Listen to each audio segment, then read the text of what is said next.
కృష్ణగాడి వీరబ్రహ్మ గాథ తర్వాత కూడా మీకు చాలా రోజులు సరైన ఆఫర్ రాలేదు అని అవును చెప్పేసి అవును అవును 6 months ఖాళీగా ఉన్నాను అప్పుడు.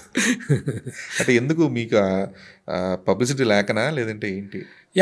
పబ్లిసిటీ అని కాదండి. ఇప్పుడు నేనేమంటానంటే నా ఫేస్ కాదు, నా రచన వినిపించాలి, కనిపించాలి అని నేను ఫీల్ అవుతాను అనమాట.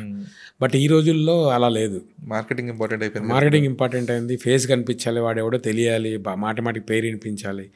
సో ఇప్పుడు మీరు ఎక్కడ చూసినా రీల్స్ కానీ ఏది కానీ ఎక్కువ ఎవరైతే కనిపిస్తారో వాడికే వ్యూస్, వాడికే లైక్స్ ఇలా ఉంటుందన్నమాట.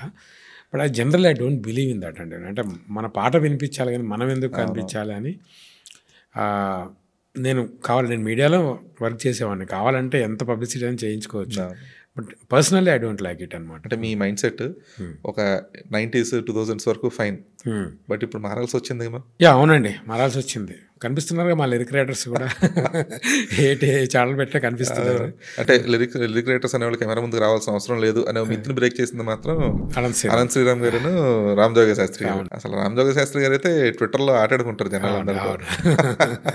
సాంగ్ రిలీజ్ అవుతుంటే అందరూ ఏదైనా పెద్ద హీరో సాంగ్ ఏదైనా రిలీజ్ అవుతుందంటే ఫస్ట్ ఆయన ట్విట్టర్ అకౌంట్కి వెళ్ళిపోతారు. ఏమైనా పోస్ట్ చేస్తారేమో, దాని గురించి ఏమైనా చిన్న హింట్ అని ఇస్తారేమో అని చెప్పేసి. మరి మీరు ఎప్పుడు స్టార్ట్ చేస్తున్నారు అలాగే? నాకు ట్విట్టర్ అస్సలు నచ్చదండి. సో అంటే ఎంత నెగిటివిటీ ట్విట్టర్లో, ఎంత నెగిటివిటీ ఉంటుందంటే అసలు వాడు కనీసం ఆ పాట వినుండడు, కరెక్ట్గా మీనింగ్ కూడా తెలిసి ఉండదు. పాట పెట్టగానే వేస్ట్ అని పెట్టేస్తుంటారు కింద కమెంట్స్.